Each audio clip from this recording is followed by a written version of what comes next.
আমাদের রাজ্যের রাজ্যবাসীর পাশাপাশি অর্থমন্ত্রী এসে এখানে যখন কোন নির্বাচন আসে এরা প্রতিশ্রুতির আমাদের এই অঞ্চলের মধ্যে বিশেষ করে পৌর যে নাগরিক পরিষেবা, এই নাগরিক পরিষেবার মধ্যে বামফ্রন্ট সরকার চারটি আবাসন তৈরি করে দেওয়া হয়েছে।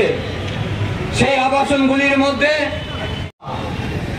এই নাগরিক পরিষেবার দায়িত্ব দেওয়ার দায়িত্ব আমাদের রাজ্য সরকারের রয়েছে।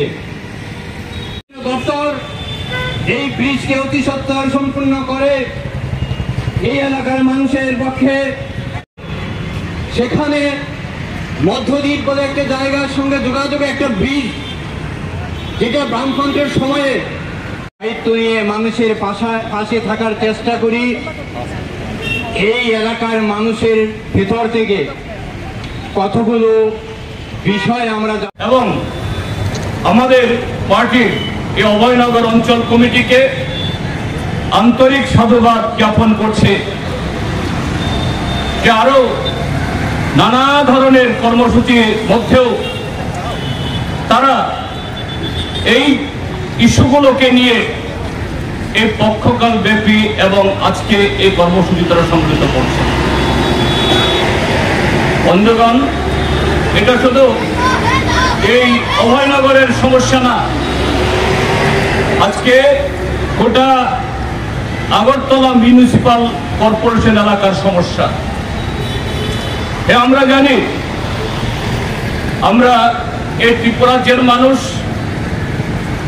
আগরতলা শহরের মানুষ আমরা গর্বিত আমাদের এই রাজধানী শহরকে নিয়ে। এই উত্তর পূর্বাঞ্চলের প্রাচীনতম মিউনিসিপাল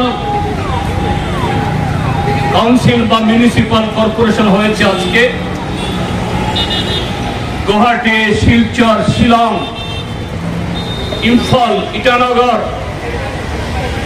তারও বহু আগে আগরতলা শহর মিউনিসিপ্যালিটি হিসাবে তার আত্মবিকাশ ঘটেছিল আজ থেকে 153 বছর আগে। কিন্তু সেই সময়ে তখনকার জনসংখ্যার নিরিখে, তখনকার সভ্যতার যে স্তর, সে নিরিখে মাত্র ওদিকে হাওড়া নদী, এদিকে কাটাখাল, তার মাঝখানে 1000-3 লোকের জন্য এই পরিকাঠামো তৈরি করা হয়েছিল। অবশ্যই তৎকালীন সময়ের যারা এই শহরকে যারা পত্তন করেছেন তাদেরকে আমরা স্মরণ করব, ধন্যবাদ জানাবো। কিন্তু গত 153 বছরে সভ্যতার নিয়মে, প্রকৃতির নিয়মে আগরতলার জনসংখ্যা বেড়েছে। প্রশাসনিকভাবে তার সীমানা সম্প্রসারিত না হলেও জনবসতি এই হাওড়া এবং কাটাখাল ছাপিয়ে এদিকে অভয়নগর, কুঞ্জবন এবং ধীরে ধীরে একেবারে সিমনা, মোহনপুর সেদিকে সম্প্রসারিত হচ্ছে। তো প্রগতিশীল যারা শাসক কুল বিভিন্ন সময়েতে যারা এসেছেন এবং গেছেন পৃথিবীর সমস্ত প্রান্তে, তার দায়িত্ব সভ্যতার সাথে তাল মিলিয়ে মানুষের প্রয়োজনকে মাথায় রেখে তার সাধ্যের মধ্যে দাঁড়িয়েও কিভাবে এই নগর পরিকাঠামো তথা নাগরিক পরিষেবার নতুন নতুন দিক এটাকে সংযুক্ত করা যায় এবং সহজলভ্যভাবে মানুষের কাছে সেটা পৌঁছে দেওয়া যায়।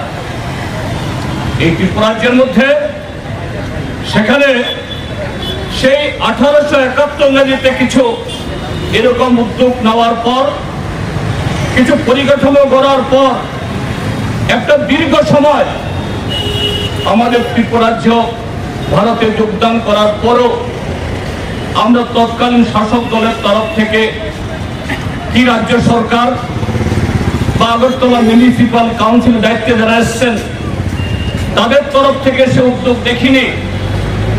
কিন্তু রাজ্যে 1978 ইংরেজিতে বামপন্থী ফ্রন্ট সরকার তৈরি হওয়ার পর মাঝখানে 5 বছর বাদে আবার 1993 ইংরেজিতে যখন বামফ্রন্ট আবার ফিরে আসলো, প্রথম 10 বছর এবং পরবর্তী সময়তে 25 বছর, সেই 35 বছরে সারা ত্রিপুরাজ্যের সাথে সেখানে তার সীমাবদ্ধ ক্ষমতার মধ্যেও কিভাবে এই রাজধানী শহরকে শুধু পরিকাঠামোর দিক থেকে না,